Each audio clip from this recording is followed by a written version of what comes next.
72 নম্বর যে অঙ্কটা রয়েছে একটু ভালো করে খেয়াল করেন। বলা হচ্ছে x minus y whole square equal to 14 ও এক্স ওয়াই ইকুয়াল টু 2 হলে আমাদের হবে কি এক্স স্কোয়ার প্লাস ওয়াই স্কোয়ারের মান কত সেটা জানতে চাচ্ছে। তো আমরা অঙ্কটা প্রথমেই তুলব কিভাবে, দেওয়া আছে লিখে আমরা এক্স মাইনাস ওয়াই তার উপর হোল স্কোয়ার ইকুয়াল টু কত আছে, আমাদের 14 আছে, ও আমাদের বলা হচ্ছে কি এক্স ওয়াই ইকুয়াল টু 2, তাহলে এক্স ওয়াইয়ের ভ্যালু আমরা তুলে নিলাম 2।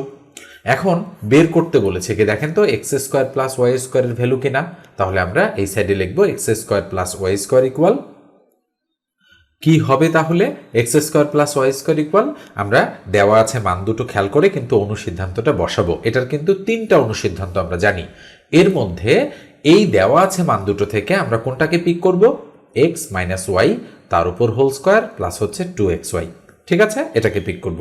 এখন এখানে দেখেন হোল স্কোয়ার সহ কিন্তু মানটা দেওয়া আছে 14, এখানে কিন্তু ভুলে আবার 14 উপরে স্কোয়ার বসানো যাবে না, তাহলে 14 প্লাস হচ্ছে 2 ইন্টু এক্স ওয়াইয়ের ভ্যালু হচ্ছে 2, বসাই দিলাম 2, তাহলে 14 প্লাস 2 দুগুণ কত 4, 14 আর 4 কত হবে 18। এই যে দেখেন ঘ নম্বর অপশনটাই কিন্তু আমাদের অ্যাপ্রোপ্রিয়েট অপশন। নিঃসন্দেহে অঙ্কটা আপনারা প্রপারলি বুঝতে পেরেছেন। 100 নম্বর যে অঙ্কটা রয়েছে এই অঙ্কটা একটু খেয়াল করেন। কি বলা হচ্ছে, দুটি সংখ্যার অনুপাত 5:6 এবং তাদের লসাগু 360 হলে সংখ্যা দুটি কি কি।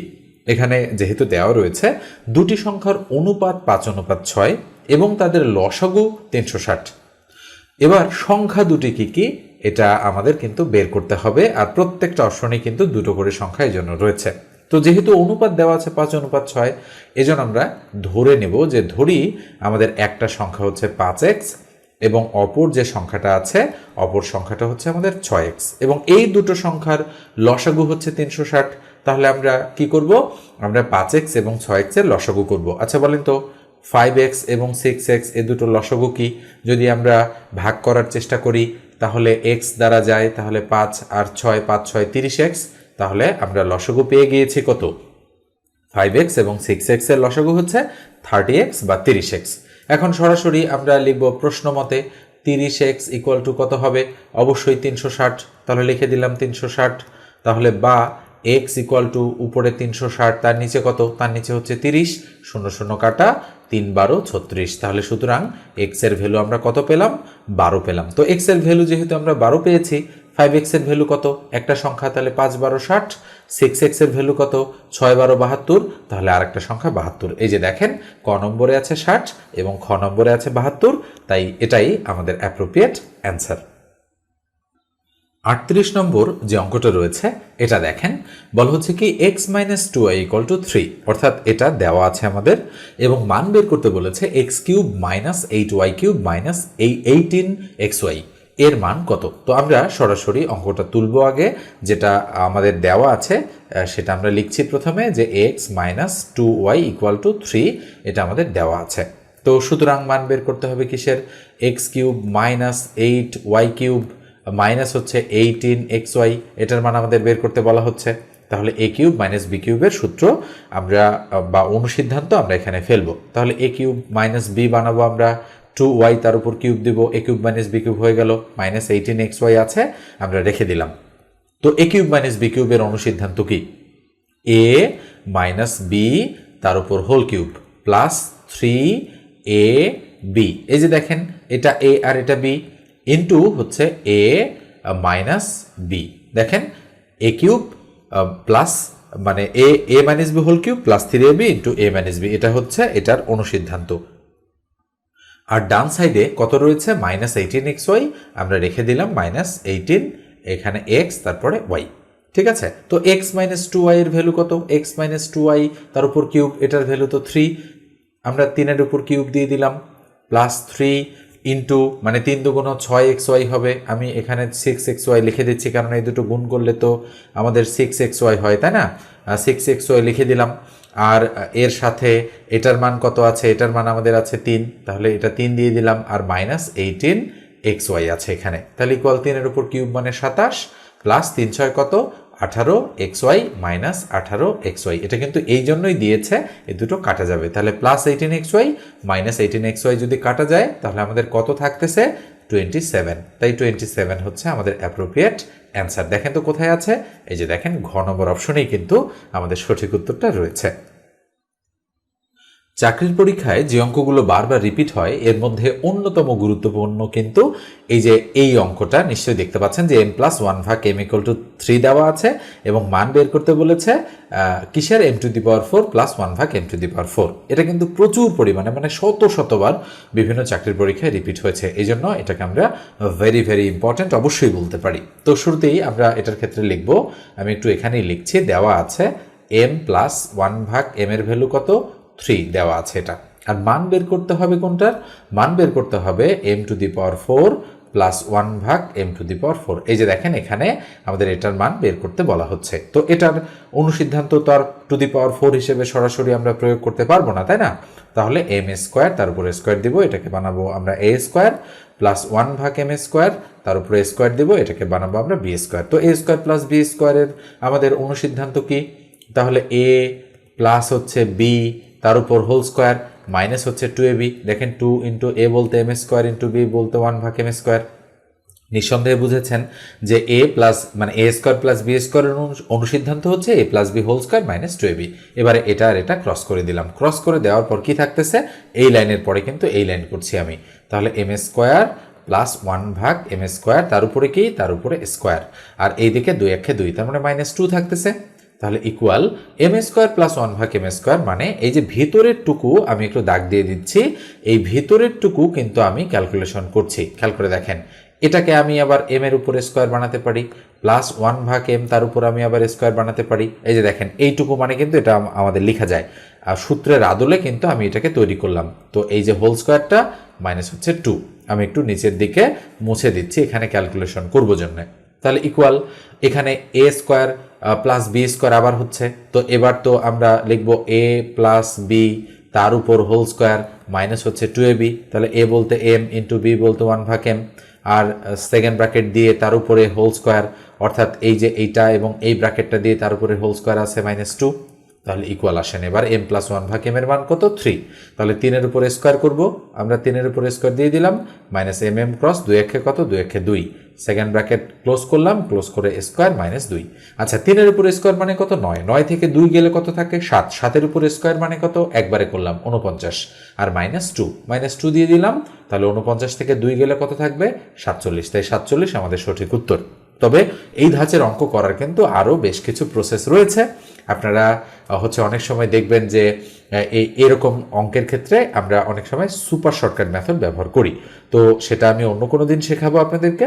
তো আজকে এই ডিটেলস ভাবেই আপনারা একটু শিখে রাখেন, যাতে লিখিত পরীক্ষায়ও আপনারা দিতে পারেন, পাশাপাশি এমসিকিউ পরীক্ষা আসলে যেন খুব দ্রুত এই ক্যালকুলেশনটা আপনারা করে ফেলতে পারবেন, মানে করে ফেলতে পারেন। ঠিক আছে, তো এবারে আমরা এটা মুছে দিয়ে পরের প্রশ্নে চলে যাচ্ছি।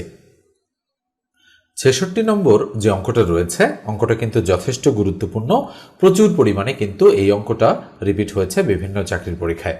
বলা হচ্ছে একটি বৃত্তের কেন্দ্রস্থ কোণ 120 ডিগ্রি হলে বৃত্তের পরিধিস্থ কোণ কত। তো আমরা যদি সরাসরি অঙ্কটা করতে চাই, মানে মুখস্থ টাইপের যদি উত্তর আমরা দিতে চাই, মনে রাখবেন কেন্দ্রস্থ কোণ যত হবে বৃত্তের পরিধিস্থ কোণ আমাদের তার অর্ধেক হবে। মনে থাকবে আমি বললাম কি যে কেন্দ্রস্থ কোণ যত হবে বৃত্তের পরিধিস্থ কোণ তার অর্ধেক হবে। তো কেন্দ্রস্থ কোণ আমাদের এখানে কত দেওয়া আছে, আমাদের এখানে দেওয়া আছে 120। তো 120-এর অর্ধেক কত, 120-এর অর্ধেক হচ্ছে 60, এটাই হচ্ছে সঠিক উত্তর। তার মানে আমরা বলতে পারি কেন্দ্রস্থ কোণ যেটা হবে পরিধিস্থ কোণ পরিধিস্থ কোণ তার কি হবে, অর্ধেক হবে। অর্থাৎ কেন্দ্রস্থ কোণ যদি 100 হয়, পরিধিস্থ কোণ হবে কত, 50।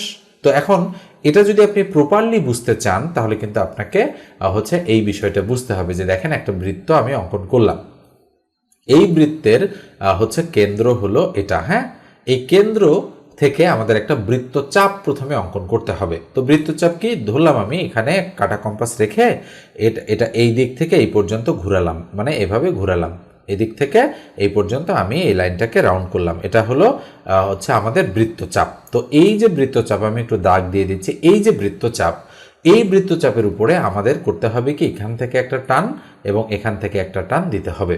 তো দেওয়ার ফলে হবে কি এখানে আমাদের কেন্দ্রস্থ কোণ তৈরি হবে। কি কোণ, কেন্দ্রস্থ কোণ।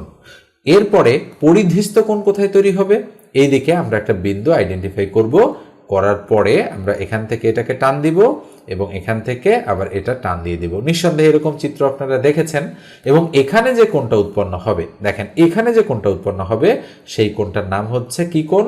পরিধিস্থ কোণ। হ্যাঁ, পরিধিস্থ কোণ।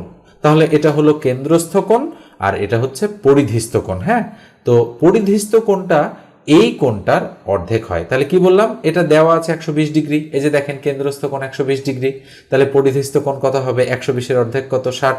তাহলে এটা হবে 60 বা 60 ডিগ্রি। তো এবার নিঃসন্দেহে আপনারা বিষয়টা বুঝতে পেরেছেন। এবারে আমি এটা মুছে দিয়ে পরের প্রশ্নে চলে যাচ্ছি। 98 নম্বর যে অঙ্কটা রয়েছে এটা দেখেন, এটা উৎপাদকে বিশ্লেষণের একটা অঙ্ক। আপনারা অনেকেই এটাকে মিডল টার্ম হিসেবেও চেনেন। এই ধাঁচের অঙ্ক কিন্তু প্রচুর পরিমাণে বিভিন্ন চাকরির পরীক্ষায় শতবার রিপিট হয়। এগুলো সবসময়ের জন্য কিন্তু গুরুত্বপূর্ণ। তো অঙ্কটা আমি প্রথমে তুলছি, খেয়াল করেন। প্রথমে দেওয়া রয়েছে 1 প্লাস দেওয়া রয়েছে 6x মাইনাস হচ্ছে 7x²। তো অঙ্কটা একটু মানে সাজানো নেই, ঠিক আছে? আমাদের একটু সাজায় নিতে হবে। তাহলে ইকুয়াল দিয়ে আমি এটাকে সাজাচ্ছি। তো প্রথমে আমি বড় ঘাতটা আগে লিখব। তাহলে 7x² মাইনাস, তাহলে প্লাস 6x আর প্লাস হচ্ছে 1। যেহেতু 1-এর সামনে কোনো চিহ্ন নেই তাই +1 আমরা দিয়ে দিলাম। তাহলে ইকুয়াল। এবারে এটা আর এটা আমরা গুণ করব মিডল টার্মের নিয়ম অনুযায়ী। তো গুণ করলে কত হয়? 7x² মাইনাস, তাই না? এবার ওই -7x² আমাদের কি করতে হবে? প্লাস 6x বানাতে হবে। তো আমি এখানে দিলাম 7x², আর হচ্ছে কি এখানে দিব আমি মাইনাস কত এক্স, বা হচ্ছে আমরা প্লাস 7x দিলাম, আর কি দিব আমরা? -x দেব, প্লাস হচ্ছে 1। আচ্ছা দেখেন তো দেখি এই দুটো গুণ করলে হচ্ছে আমাদের -7x² হয় কিনা? অবশ্যই হয়। আর এই দুটো যোগ বিয়োগ করলে +7x থেকে -x গেলে 6x থাকে। তাহলে এই দুটোই কিন্তু মিলতে হবে দুই দিক থেকে, নচেত কিন্তু আপনি এটা সমান এটা লিখতে পারবেন না। তাই আমরা এবারে বলতে পারি যে এটার মিডল টার্ম ঠিকঠাকভাবে হয়েছে। এখন আসেন এই দুটোর মধ্যে কি কমন যায়? এই দুটোর মধ্যে আমরা কমন নিতে পারি হচ্ছে 7x। কি কমন নিতে পারি? আমরা কমন নিতে পারি 7x, অথবা -7xও আমরা কিন্তু কমন নিতে পারি। আচ্ছা আমরা আগে মাইনাস সহ কমন নেওয়ার চেষ্টা করি, দেখি কি হয়। তাহলে -7x যদি আমি কমন নেই, থাকে হচ্ছে x -1। দেখেন তো বোঝেন কি না? এই দেখেন আবার গুণ করে কিন্তু উপরেরটা হবে, এখানে প্লাস এখানে মাইনাস, প্লাসে মাইনাসে মাইনাস, 7x আর x গুণ করলে 7x², আবার মাইনাসে মাইনাসে প্লাস, 7x আর 1 গুণ করলে 7x, আর মাইনাস এখানে 1 কমন নিলে কি হবে? x -1 হয়ে যাবে। কেননা দেখেন এই যে প্লাসে মাইনাসে মাইনাস, আবার মাইনাসে মাইনাসে প্লাস। এই যে চিহ্ন মিল করা কিন্তু এই সকল অঙ্কের ক্ষেত্রে খুবই জরুরি। চিহ্ন মিল না হলে কিন্তু অঙ্ক ভুল হয়ে যাবে। এবার এটা আর এটা, এই দুটোর মধ্যে আমরা x -1 লিখতে পারি, আর হচ্ছে এটা -7x আর -1। আচ্ছা আমরা কাজ করি, এটাকে আমরা পরে লিখে আমরা এটা প্রথমে লিখি, অর্থাৎ আনকমন, অর্থাৎ -7x -1 এটা আমরা প্রথমে লিখবো, -7x -1 যেহেতু মাইনাস দিয়ে আছে, আর পরে এই দুটোর মধ্যে একটা আমরা লিখে ফেললাম x -1। এবার আমরা যেটা করব সেটা হলো এই দুটোর মধ্যে আমরা মাইনাস কমন নিব। তো মাইনাস যদি আমি কমন নেই কি থাকে? 7x + 1 থাকে। দেখেন মাইনাস কমন নিলে এটার মধ্যে নিচ্ছি, কিন্তু এটা কিন্তু নেইনি, তাহলে x -1 থাকলো। এবার করব কি আমরা? এখানে তো দুইটাই প্লাস, একে আর পরিবর্তন করার প্রয়োজন নেই। এবার এই সংখ্যাটাকে এইদিকে আর এটাকে আমরা এইদিকে লিখব। তাহলে মাইনাস থাকলো।